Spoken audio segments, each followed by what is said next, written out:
Hey everyone, Michael back at you here on the Archangel 15. Here we finally are, the Secret Doctrine book review. I have 1,300 pages of material to cover. We're in for a long one. I'm going to break it down into 30-minute segments. This is something very, very special. Obviously, I could not cover that much material even in a presentation series, but I'm going to do my best. The Secret Doctrine by Helena Petrovna Blavatsky, a very, very, very special luminary. She founded the Theosophy Society. Many occult factions basically use her framework for their foundry. If you do not know who Helena Petrovna Blavatsky is, I encourage you, please do some research on her. I really, really encourage you read this material for yourself. Like I said, as interesting as I'm able to convey this to you, I'm not going to do justice to this amazing work. She has other works like Isis Unveiled and some other stuff. Like I said, give it a look if you're interested. Anyhow, the book is broken down into two sections, cosmogenesis and anthropogenesis. Before I go any further, I just want to say that the name Petrovna and any variant of that in Russian is like Petrovich, Petrovna. They're all like Russian gangster mafia names. It's like equivalent of like a very common name in this country, but like definitely a very, very well-to-do name in the Russian culture. I actually, on my mother's side, Petrovich is one in my mother's family tree. But the cosmogenesis is the beginning, like how things began. And it's like, I'm going to give you a hint, it's like very sexual by nature. She's like very intimate with her wording. Her language she uses is just amazing. Very, very articulate woman. Deeply inspired, divinely inspired, I truly believe. Then the second book, Anthropogenesis, is like basically gets into like a deeper understanding of anthropology, essentially the rise and fall of civilizations. I remember I met a good friend of mine. I don't talk to her anymore, but Alina, one of the first people I met in St. Petersburg in my first trip in 2017, and she had like several degrees in anthropology and really sparked an interest for me. But it's very interesting when you study, like I said, the rise and fall of civilizations. It can tell us a lot about where we stand, and like I said, we've only been here 270 years, and there's a lot of history before us. It goes on and on and on. A lot longer than 5,000 years. I want to clarify, like I said, Ashkenazi Jews like myself and her are not, and many other amazing luminaries like Albert Einstein, Andrea Puharich, like many amazing Russian composers, are not the same as German Jewish people, or even just there's like a million different types of Jewish people: Hasidic Jews, Messianic Jews, Talmud Jews. Like German Jews, like I really believe Hitler had like a lot of good points, to be honest with you. Like they're like a cancer frequency in a sense, and like their women are disgusting. They're fat, ugly, nasty, and like the Germans come from a country that, like, if they didn't have beer and hot dogs, they'd have nothing. Like I said, that like BMW, Mercedes, watch out. Wait until the Chinese and the Russians break out free energy. Again, that's what we've been waiting for. I promise you, we're gonna have some badass stuff. Please watch my TIEL 369 TIEL 369 video. There's like a lot of work that I did. Like I'm actually very happy that I saved this for the end. This is something very special to save. And like I said, I did a lot of other work that basically filled in the gap, and like I'm very happy that I waited, in a sense. She talks a lot about esoteric Buddhism, and like kind of gets into my TIEL 369 video really, really good, and it'll like bridge the gap of information. There's definitely translation issues with this book. Like I'm guessing she was fluent in like Ukrainian/Russian, and okay, so like what I love about her is like anybody who's like deep into studying theology, like they know, like without even debate, that like there's words that you can't that are not translatable, or like not equivalent. And what you have to do is put the Hebrew word next to the regular word. And she does it all the time. So you'll be reading through this, and you'll see like Hebrew words mixed in with other words. Crowley did it. Other people did it. There's just no words that equate, essentially. And that's how you know like you're reading good material. I should have really, like, to be honest with you, if I was doing this for like a scholarly level report or something like that, I would take my time and like categorize all this information And like what I'm basically doing is going to break it down for you sequentially. And like I said, I could have spent a month just doing that alone. And like I said, this is like a lot of material here. And this is a must read for people of all faiths, particularly Muslims, Jews, Christians, obviously. She had a major emphatic love for Michael the Archangel, and he's mentioned many times in here. I'm going to cover a lot of stuff about Michael, which is very pertinent to my channel, Archangel 15, and myself. And she just loved Michael. Like she had like a secret love affair with him. And like I've said numerous times when I talked about this in my presentations that like when you start reading this, it's almost like you get tunnel vision. Like it repossesses your soul. I'm going to get into a personal story about that later. But the reoccurring theme that she breaks down, like the Bible talks about two races, like the bloodline of David and the bloodline of Abraham. She talks there's seven. Like there's seven root races, and then like a couple of them were it was like emerged out of bestiality, and like the whole picture in the like gamut of time goes back millions and millions and millions of years. And like you almost have to wonder how she had this information. Like I said, it kind of gets into this concept that like all people are not equal. Like I have this analogy that I've used for years. Like people, like animals or dogs have a purpose. Some of them are made to hunt. Some of them are made to herd. Some of them are made to look pretty, essentially. And it's like that's kind of almost like what this has to do with. And the big thing, like for years and years, that and then another thing is so like when I start talking about like alien engineers and this concept, like I'm not talking about anything related to the show Ancient Aliens.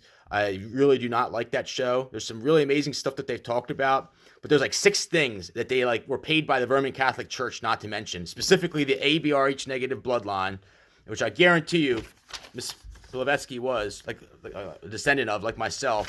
And like I said, like if you know anything about the Da Vinci Code, the Roman Catholic Church is on this pernicious effort to like basically kill, suppress, and steal, from these people. They know that they're prophets, and they know that the ultimate Messiah will emerge from this bloodline, and they want, to steal it and procure it for their own evil agendas and purposes.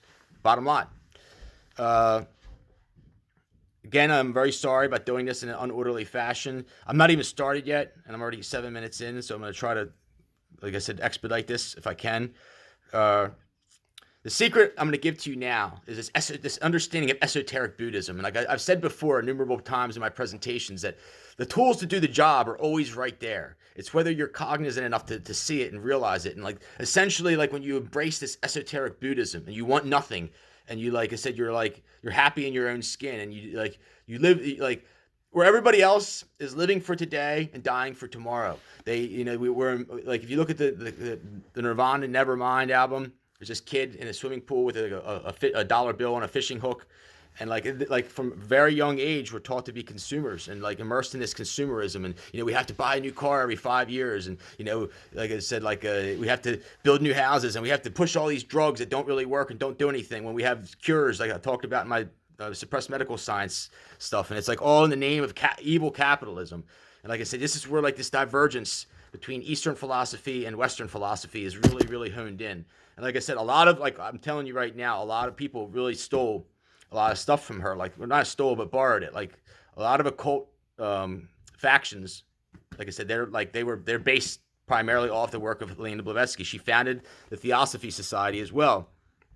But want nothing, and to live and die with honor, and to make embracing honor a primary function for you and your family.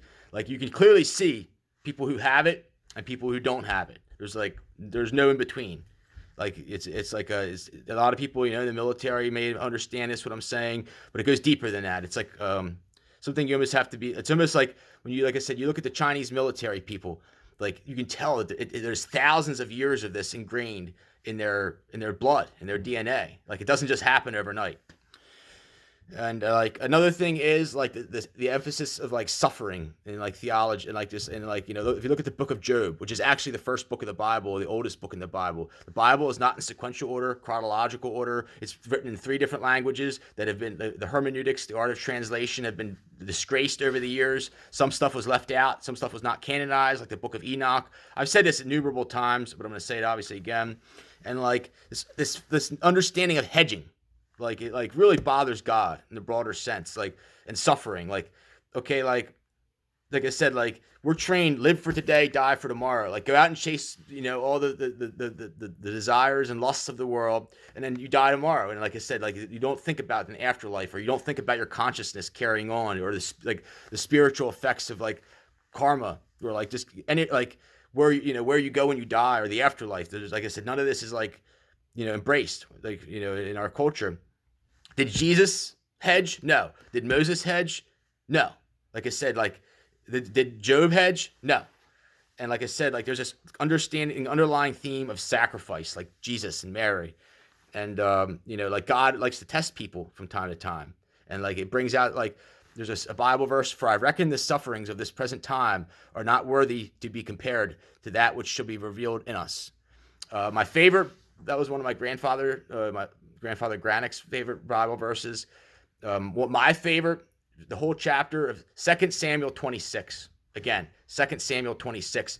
In the near future, I'm going to do a whole presentation on like I'm going to read it, and like it's one of the most amazing chapters. It talks about David and just overcoming evil, like, and just check it out. But like this book, like an anthropogenesis, it talks like the people, like okay, like they would like make these gods out of the sky, like and I understand our God has many names: Jehovah, Tetragrammaton, Allah, Jesus, Yahweh, the Elohim. Like I said, it's like the same one. We have one God, and He has many expressions. The Greeks got into like various things like Neptune and Poseidon and Zeus, and like in my opinion, it's all the same God. And like I said, it's like it's where people go wrong is like they change it like it's like they're getting a new pair of shoes or something. And like I said, what the book talks about is people that were like of lesser races, they would like worship the sun god or something, and then all of a sudden the sun would fail them, and then they would like get angry at the sun god, and then like God would really destroy them. And like I said, God has many names. Just know that. And I really believe that like I've gone through a major series of tests, and like I said, they would have killed me if they could. And there's like some kind of underlying rule that they can't. And like I said, this whole thing with Michael the Archangel is very personal to me. There's some stuff like I'm gonna get into, like the criticisms I have of her. She talks about Michael like he's like made to be celibate or something like that. Like that's not the case for me. I've been around the world and with a lot of different girls, and like soon I'm like hoping to like force these people to give me the quality, allow me to have the quality of girls that I want. I'm gonna start like posting like obscene stuff on YouTube, and like they won't be able to delete it. They can't delete any of my stuff. I'm just gonna like leave that one alone for now. We'll see what happens. But I promise you that like some of this stuff, like David Icke used to say, we all have some of the answers. None of us have all the answers. And like I totally believe that with her. And like I said, okay, so here we go. We're digging into this right now. This is very special for me. Like I said, given the Ukrainian heritage, like I said, and I'm going to, like I said, anybody who's watched my channel has heard me talk about her. There's this understanding of this diametrically opposed force of free will, like the good and bad, like your ability to choose. And that's what God gave us. He gave us the ability to choose. Which diametrically opposed force is going to control our life. And unfortunately, in our modern society, through a variety of things, music, culture, entertainment, peer influences, drugs, alcohol, sex, just the need of money and everything, and they steal our free will from us. I'm going to supposedly I want to say here, like a story I have of her. She was a witch.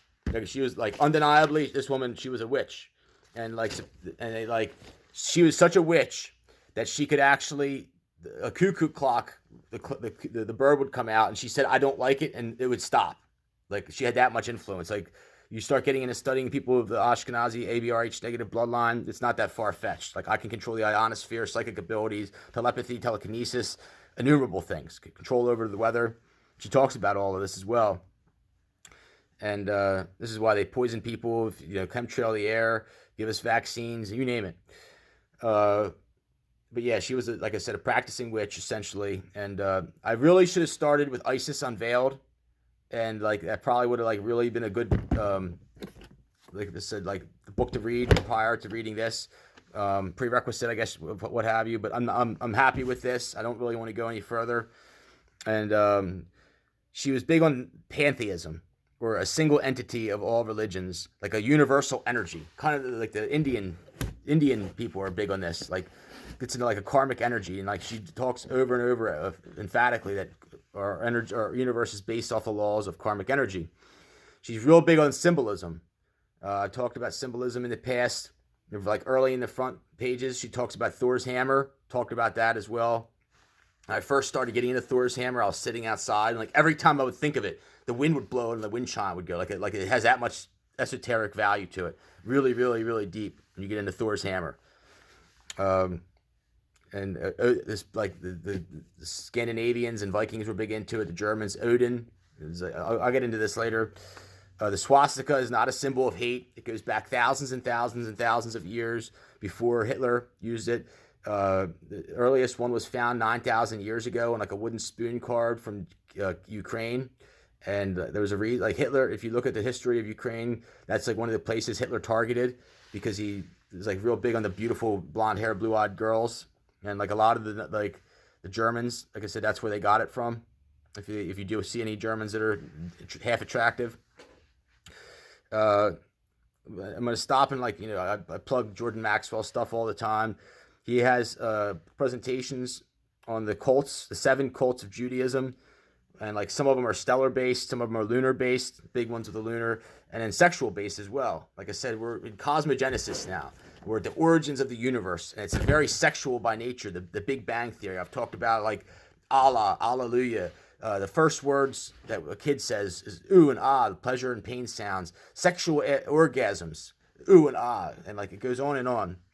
This work, I'm gonna say right off the bat, this is not for beginners. Like this is like I've been deep into like philosophy and other things for years and years, and like this is almost like really really really really deep. Like, so I'm gonna like put it out there right now. This is not for beginners. She explains like the reproduction of a human almost as if it's like a germ or some kind of like microbiological process, or like it's almost like a mistake or something. It's like like germs growing, like and it's not really that far off, like wheat germ, other things. I want to stop and say that, like I said, her writing is amazing. Like I'm gonna do a lot of reading out of this book, and her writing is like absolutely almost second to none. I mean, she's just amazing. The way she writes, her style, her wordage, her dictation, grammar, everything. Like I said, for lack of better words, she repossesses your soul.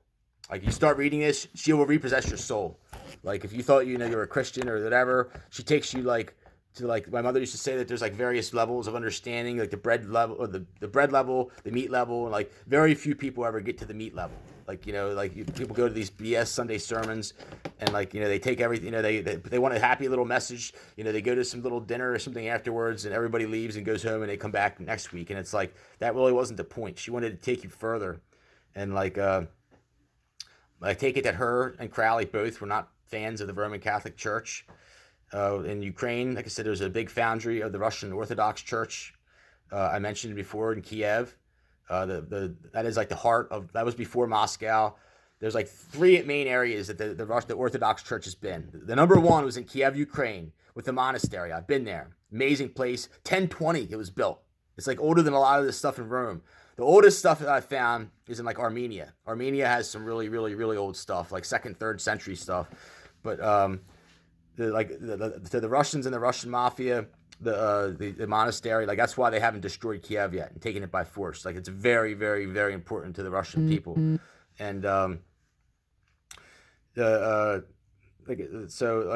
after the Kiev, like I said, like the Sergiev Posad is another place. St. Sergiev. It's about an hour's drive, 50-minute drive out of Moscow. I've been there as well, and a beautiful place. Amazingly beautiful place. Look up Sergiev Posad. Amazing, like I said, very, very heavily fortified. Like when you go there, if you're a foreigner, like you will have people like the KGB will follow you, and then Moscow, and like that's where like the Orthodox Church currently stands. Been there, all of them. Like I said, really amazing. Highly recommend it. If the world's still here, check it out. If you're into, like I said, like in my opinion, a lot of people that've gone to Italy really like the Russian stuff a lot better. And I went there, my eyes hurt so bad. The ornate like I said, just everything, like the gold leaf, everything is it makes your eyes hurt after going there for 2 days and staring at it. I mean, just so much detail, beautiful, amazing work. I have presentations in the past where I probably posted pictures to all my stuff. You can check it out. Her and Crowley hold a very special place in my heart. I don't know who I really like more, to be honest with you. I would have to, like, I was kind of back and forth. At one point, I was like, oh, she's way better than Crowley. But, like, Crowley, his writing style is amazing as well. And he takes you more to the point. Like, it's for people who aren't, like, really, really advanced and seeking that level, I would recommend Crowley. But, Blavatsky also, like, she talks about just some amazing stuff, like past worlds, past extinctions, the Library of Alexandria, and Atlantis. And like when you start talking about past world, I mean, she goes back not 5,000, 6,000 years. She goes back millions and millions. And like you, like I almost like wondering, like she had to have been a psychic, or like God, like aliens gave her this information through intuition. Like how did she have it? I've said before, like I have a video, what is psi, psychic phenomenon, and like basically certain people are gifted minds that have the ability to take the known and the unknown and bridge the gap between the two. And she's nobody was better than her, in my opinion. But like I said, I'm really happy that I waited until now to do this. I want to read here. Like I said, I'm going to take this. You're going to have a lot of dead air when I'm going through here trying to get these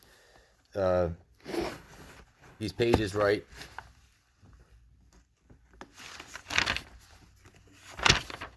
So first one is 37. She mentions time is an illusion.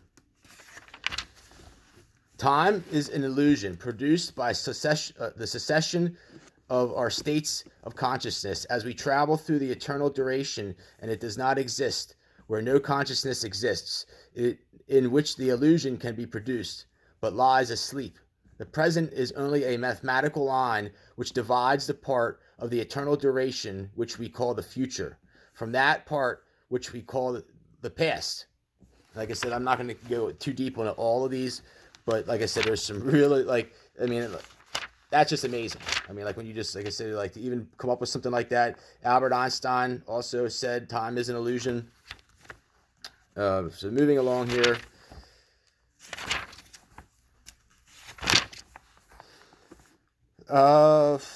Okay.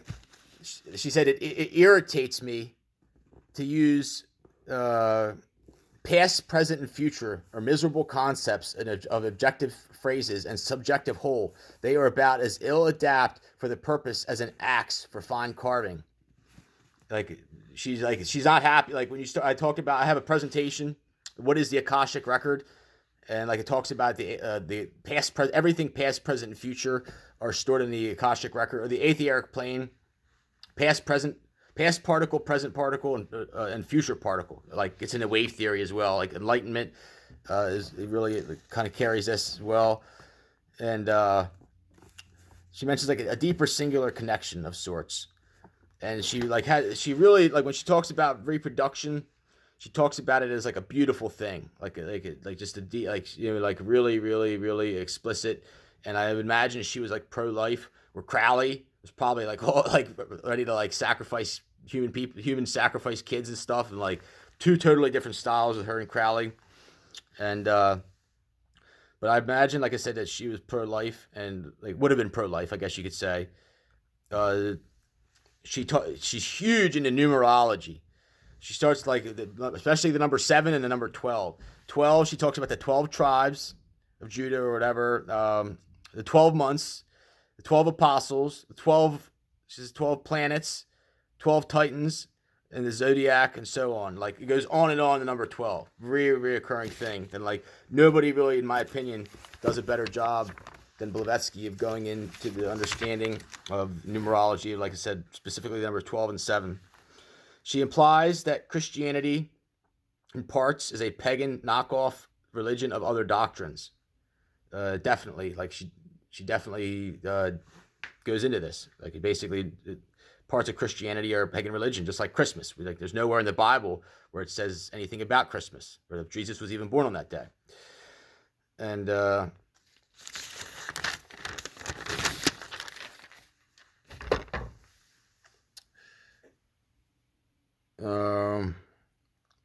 She talks about aether continuously, which I've talked about innumerable times, chemistry, elements, alchemy, and I want to reference my Theory of Everything presentation series, and really, really interesting. Keep in mind that Dmitry Mendeleev was also a Russian, the godfather of chemistry. Is basically the person who conceptualized the periodic table. There's like few things that are proof of God, and like the periodic table is one of them. Like it was so advanced, like I said, how everything fits into perfect sequence that they knew what was going to come ahead of time. Something like just fell off a shelf as I'm talking here. Like really creepy. Like I swear. And anyhow, they knew ahead of time, like I said, how like everything would fit in like by order of like atomic number, by atomic weight, by density, everything. It's just really, really like esoteric by nature, articulate design, and other deeper secrets. I talk about in my Theory of Everything presentation series, and just how microbiology works. Like I said, she had an immense love of Michael, and she mentions like Michael is the overseer of, like I said, of promontories. She establishes three fundamental propositions: an omnipresent, eternal, boundless, and immutable principle; the eternity of the universe, B; and C, the fundamental identity of all souls in the universe, the universal oversoul, something like that. And she had, like I said, a broad love of symbolism. There's like if you take a circle and put a cross through it, almost like a scope. It basically makes what's called a rose cross, and that's essentially what the Rosicrucians formed. Like they were formed around this symbol, the Rosicrucians. The Rose cross is like basically the basis of the whole Rosicrucian faith. And like I said, she just had a broad love of like divinity and a total understanding about one creator. When I was writing this down, my wind chime started like beautifully going. I was going to do a video of it, but I don't want to just put a whole bunch of nonsense up. So then I'm going to go to another page here.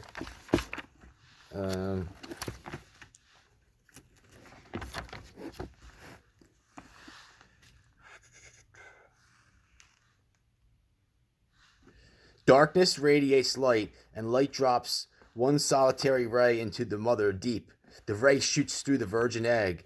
The ray causes the eternal egg to thrill and to drop non-eternal germ, which condenses into the world egg. Like I said, like her like interpretation of microbiology and reproduction was just like really, really, really intriguing to me. And she talks about other things. Like stay with me. Like later on, she talks about in vitro fertilization. This was in the 1800s.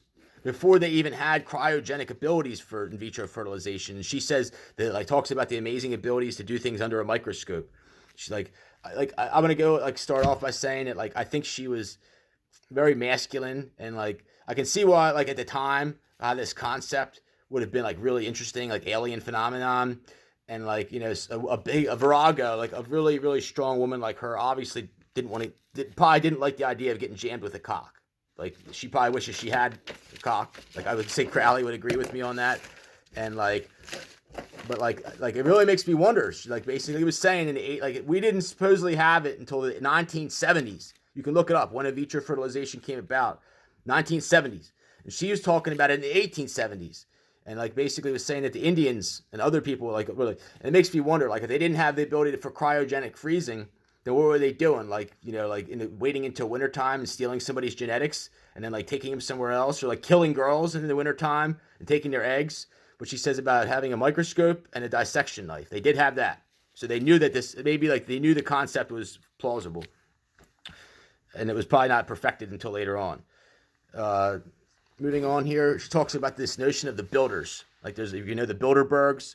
The builders, the sons of the Manvantric dawn, are the real creators of the universe. And in this doctrine, which deals only with our planetary system, they are the architects of the later, are also called the watchers of the seven spheres, which esoterically are the seven planets, or the seven planets. And esoterically, the seven Earths, the seven spheres. And she talks about like a lot of stuff that's really, really interesting. Like I said, some of it's a little bit out there, some of it like a kind of conjecture by nature. But let me keep going here.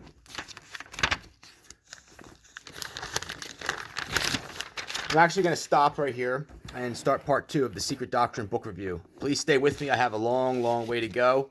I'm going to try to expedite this. I will see you at part 2 of the Secret Doctrine book review.